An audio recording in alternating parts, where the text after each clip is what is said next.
Olá, meu nome é Ângela Lianati, você está no meu canal Ao Sol no Quintal, seja muito bem-vindo e hoje nós vamos conversar sobre esse livro, Alone Together.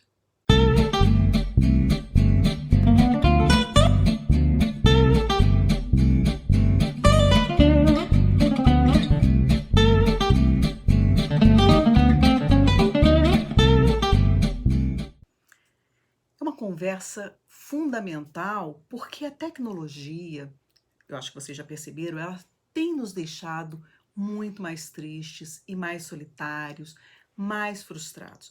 Isso aqui, ele representa um trabalho bastante amplo nesse assunto, né? Esse livro, Alone Together, Why We Expect More from Technology and Less from Each Other. E esse livro foi escrito por uma socióloga norte-americana, Sherry Turkle, e que foi publicado em 2011. Bom, embora o livro seja antigo, ele ainda não foi traduzido para o português, mas você pode encontrá-lo disponível aí na Amazon. Eu comprei pela Amazon, pela estante virtual, enfim, você encontra esse livro. E essa publicação, ela é fruto de centenas de entrevistas que foram feitas com pessoas de várias idades em 15 anos passados de 2011, né? E um trabalho bastante extenso dessa autora que pesquisa sobre a relação entre a psicologia e a tecnologia. E esse livro, gente, ele soa muito apocalíptico, né? Então, nós estamos, segundo essa pesquisadora, caminhando para um futuro muito pior, por exemplo, do que ficar sexta-feira à noite olhando o Facebook, olhando as mídias sociais. Imagina só que situação, né? E onde que vai começar tudo isso? É importante a gente remontar a história, porque essa história ela vai nos mostrar que muitas coisas como tidas no passado como modernas, elas vão se ressignificar com algumas pequenas mudanças, né? E vão voltar como uns problemas de outrora, né? Então, toda nova tecnologia, ela tende a causar muito impacto, ela mesmo assusta, né? Então, essa história também vai mostrar que no passado, outras tecnologias, então recentes, né, da imprensa, por exemplo, o barateamento no envio das cartas, elas também foram encaradas como temerosas, como assustadoras. Imagina que no final do século XIX, aquela velha ladainha do "no meu tempo é que era bom", já assolava, já apontuava as discussões desse tipo, né? Imagina que na Grécia Antiga e lá no início do século IV a.C., Platão, o filósofo Platão, ele já demonstrava uma preocupação com a introdução das escritas nas escolas atenienses. Isso pra você ter uma ideia, né? Que sempre assustou a mudança, né? E a internet, ela não é tão antiga, né? A internet, principalmente a internet comercial, ela é menos ainda. Então as redes sociais, nessa compreensão moderna do termo, né? E você vai pensar no Twitter, no Facebook, no Instagram, né? Que é um dos principais alvos da crítica dessa pesquisadora, e são novinhos, né? Então, o problema da solidão decorrente do uso da tecnologia torna-se cada vez mais recente, mais urgente de ser discutido. O pensador Erich Fromm, ele escreveu um livro, O Medo à Liberdade. Esse livro foi escrito em 1941. E nesse livro, ele atribui ao capitalismo o entristecimento do homem moderno, porque ele é dopado por algumas liberdades conquistadas às custas da sua ascensão individual. Então, alguns trechos, né, dessa obra do Erich Fromm, eles continuam tão atuais que se alguém me dissesse que eles tinham sido escritos hoje, prometo para vocês, eu juro que eu acreditaria. Então tá aqui uma que eu vou tomar a liberdade de ler, né? Em uma palavra, o capitalismo não só libertou o homem dos grilhões tradicionais, como igualmente contribuiu de forma tremenda para o incremento da liberdade positiva, para a ampliação de um ego ativo, crítico e responsável. Não obstante, se bem que esse fosse um efeito do capitalismo sobre a marcha da liberdade em expansão, ao mesmo tempo tornou o indivíduo cada vez mais isolado, solitário e imbuído de uma sensação de insignificância e impotência. É ou não é atual, né?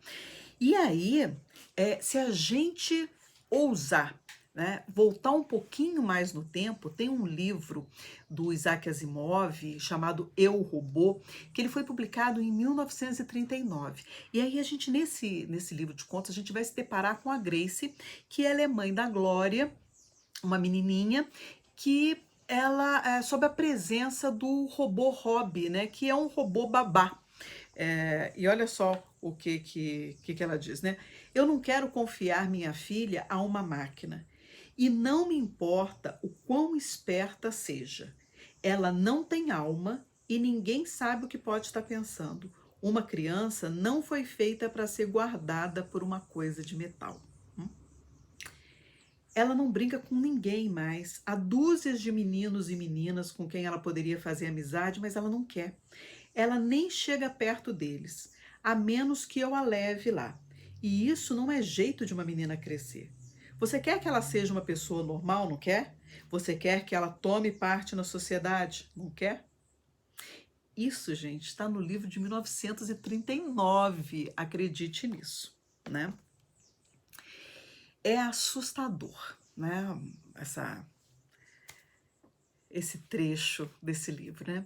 E aí a gente vai então precisar falar dos robôs e da inteligência artificial, porque é muito surpreendente que isso venha a ser comentado nessa primeira parte do livro, né? E porque trata exatamente disso, né? De como os robôs sociais eles atuam, né? Então é que a autora teve um primeiro contato com o robô com Elisa do MIT, né? Isso foi no início da década de 70. Então até os modelos comerciais concebidos para fazer companhia a crianças e idosos, né? Porque são perfis, crianças e idosos, eles são perfis que os adultos produtivos têm nenhuma paciência para cuidar. Então, delega para esses robôs, né? E o que mais intriga essa pesquisadora é como as pessoas, mesmo sabendo das limitações de um robô, elas se deixam encantar e se envolver por eles. Mesmo os modelos mais simplórios, né, aqueles que têm uma capacidade muito restrita, né, somente a reformular frases ditas pelo intelector, o interlocutor humano, só isso que eles conseguem, né? Então ela vai relatar que vários alunos dela, eles se faziam confidências a Elisa, mesmo sabendo que esse robô sequer era capaz de disfarçar, está entendendo ou se importando com seus sentimentos. Então são pessoas carentes de emoção e que basta que os robôs consigam fingir se importarem com elas para que elas se apaixonem por esses robôs. Então é uma relação muito fácil e sem ônus nenhum para o ser humano, né? O robô nunca se cansa, o robô não vai contrariar, ele tá lá para agradar, para ser agradado, não vai julgar, né?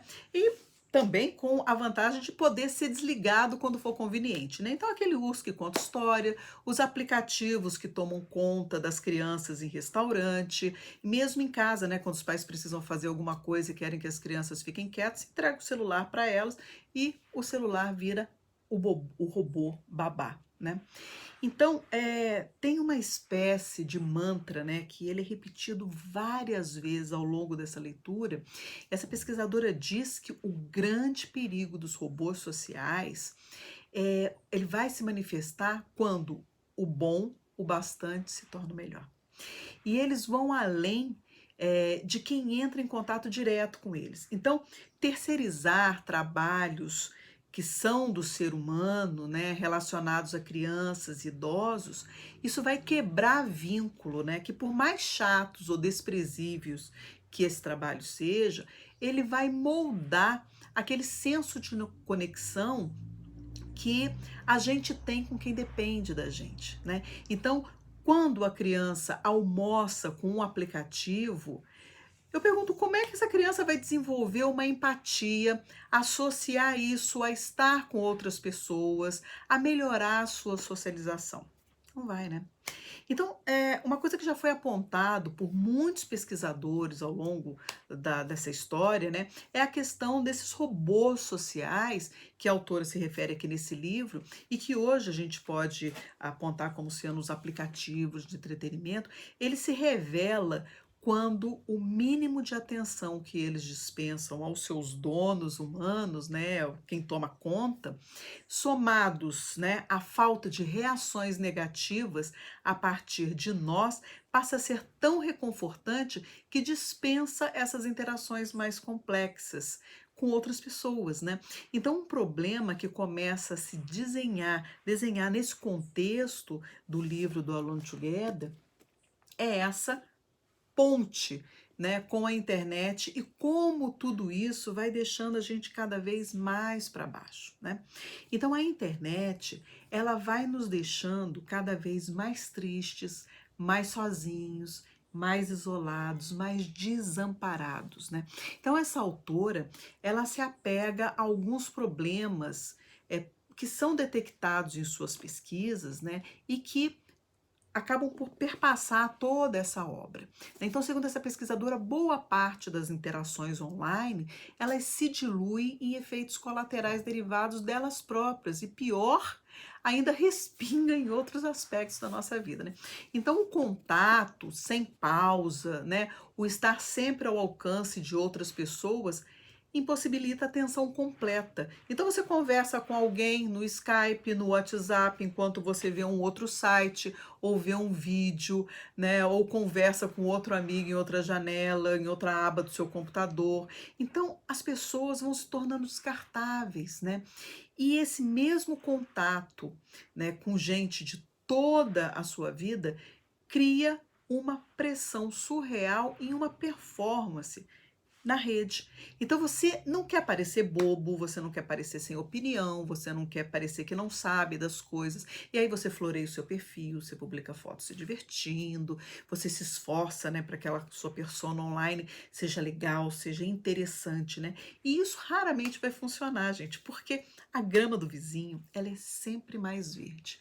Então, o legado online, os rastros da nossa presença digital, eles nos tornam reticentes na hora em que a gente vai se expressar. E esse é um bom indício do motivo que faz com que aplicativos como o WhatsApp, o Snapchat, esses aplicativos, o Story do Instagram, todos sem conteúdo público, né, ou pouco público ainda, um conteúdo efêmero, sejam tão populares, né? Então, como essa pesquisadora pinta um cenário bem terrível para a tecnologia de consumo, é como ela pode ser incrustada na nossa vida, né, colada na nossa vida. Então, se a gente sabe disso, né, por que então a gente não se afasta, né? Porque é tudo muito legal, né? Não é à toa que o Facebook, né, as mídias sociais, ele sempre mostra coisas diferentes, o Twitter sempre apresenta um conteúdo novo e sempre alinhado com o que a gente gosta, e toda rede, jogo, interação online, social, se esforça em manter a pessoa entretida a todo tempo, né? Então nós somos, na verdade, aqueles ratinhos do Skinner, tomando choque elétrico, sempre na esperança de receber algumas migalhinhas de atenção, de satisfação, e que, no caso, vão se traduzir em pequenas doses de dopamina, que é uma substância que produz prazer imediato. Então, isso é o jogo dos adultos, é o jogo das crianças, é o jogo da vida. Então, existe uma relação não tão latente assim, né, entre as mídias sociais e o vício. Embora essa analogia, né, a gente já saiba que é um vício, né, e não é comumente usado para combater, por exemplo, o alcoolismo, o jogo de azar e outros tipos de vício. Por que não se aplica aqui? Por um motivo muito simples. Não dá para a gente cortar a fonte do vício, não dá para cortar a internet, né? Então essa questão do vício internet, ela é uma experiência muito mundana, né? Quanto mais tempo a gente passa online, mais a gente deseja ficar online. Bom, e aí falar em vício subverte as nossas melhores ideias, porque vai sugerir que existe apenas uma solução. E para combater o vício, você precisa se livrar daquela substância que vicia. Mas não dá para jogar fora, então, a internet, né? Seria bom se fosse simples assim, né? Se internar viciados em internet, né? A gente levaria essas pessoas para uns locais livres de rede, né? E se isso fosse resolver todos os problemas do mundo, tá tudo certo, mas não é o caso, né? A internet está cada vez mais entranhada na nossa vida, ela é muito mais necessária a cada dia, né? E para além do social, o eu introspectivo, as subjetividades humanas também se lesiona nesse contexto de estar hiperconectado. Né? Então, são os diversos casos de pessoas que não conseguem se desconectar, e isso é muito relatado aqui no livro de 2011, né? E eu imagino que isso é cada um crescente, né, sem fim, né? E conhecemos várias pessoas que não conseguem se desconectar. Então, essa disponibilidade constante é que traz, essa pesquisadora traz a ideia de umas consequências bastante ruins. E as crianças, elas estão recebendo celulares cada vez mais cedo. Então, são épocas em que ela precisa desenvolver a capacidade de ficarem sozinhas e essa capacidade de se sentirem completamente sós. E aí, se você não consegue ficar isolado, você estará sempre sozinha, né? Sempre sozinho. E a preocupação é de que as crianças conectadas, elas nunca têm aquela sensação de estarem bem consigo mesmas, né? Então, a pesquisadora, ela conversa muito com os acadêmicos e que cresceram com o hábito de estarem sempre em contato com seus pais, 5, 10, 15 vezes por dia, e é muito diferente do quem vem sendo essas crianças que não têm esse contato, né? Que esse contato humano vem se diminuindo por causa do robô. E aí, em 1995, essa mesma autora, ela publicou um outro livro chamado Life of Screen. E aí, nesse livro, ela vislumbrava em 1985 todo o potencial que a web, com suas múltiplas possibilidades, em especial de se reinventar enquanto ser, tudo que abriria, né? Então, o sentimento era o exato oposto do que dá o tom desse livro aqui. Imagine você colocar em um feed, né, a sua vida, publicar o seu dia a dia, suas emoções, seus sentimentos, tornar público a sua forma de pensar. Isso é muito atual, todo mundo faz, né? Todo mundo que tem uma rede social faz. Então, passada aquela euforia inicial, né? Nossa, que bacana, vale a pena a gente se questionar até que ponto essa exposição é válida e é benéfica, quais são os limites, né? E a mesma forma, o que que essa exposição vem a nos ajudar. Então, esse fascínio, né, inicial com a internet, parece assim o início de namoro, né? Tá desprovido de brigas, né? Por amor e alegria, né? Mas aí a gente não passa a conhecer de imediato os efeitos de quem está ao nosso lado. Então a gente ainda não conhece direito todos os limites da internet, né? A gente só sabe que a passos galopantes, né, essas mídias sociais se transformaram absurdamente, né? Então a internet, ela é uma plataforma aberta e ela tem infinitas possibilidades. Então, se a gente tentar quebrá-las em partes e analisar o que importa no contexto, é o que se torna essencial a qualquer discussão que se faça a respeito. E a autora, ela vai atacar as redes sociais, o discurso de que elas aproximam e enriquece o lado social das pessoas, né? Será que isso existe, né? Então é hora da gente parar e pensar e refletir se na prática esse discurso funciona, né?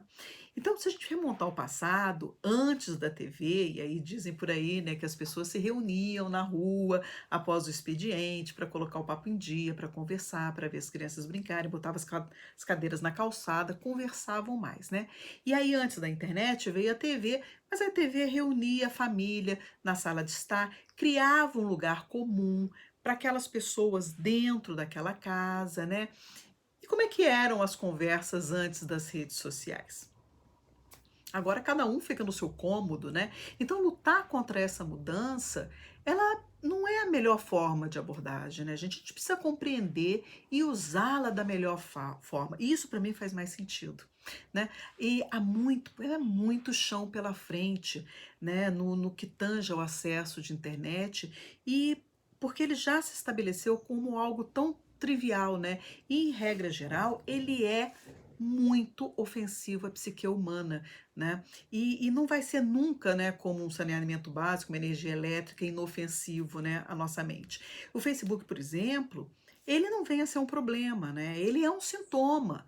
E hoje ele é usado pelas pessoas mais velhas. Os mais novos, por exemplo, eles vão aderir a outra plataforma, né? Muitas pessoas já arrumaram, por exemplo, para o Instagram, porque parece uma plataforma mais interativa, né? E que pode direcionar melhor os pontos de interesse, os desejos, o grupo com que você se relaciona. Né? E aí me lembra Descartes, né, que o bom senso é a coisa mais bem distribuída do mundo. Todo mundo acha que tem de sobra, né? Porque se fosse apenas uma questão de colocar a mão na consciência, gente, e usar o bom senso, essa medida moral poderia perfeitamente ser a regra do mundo, né? Mas com esse entendimento tão particular, né, na cabeça de cada um de nós, né, as nossas subjetividades, os problemas da humanidade iam deixar, né, de ser o problema, né? Mas não é.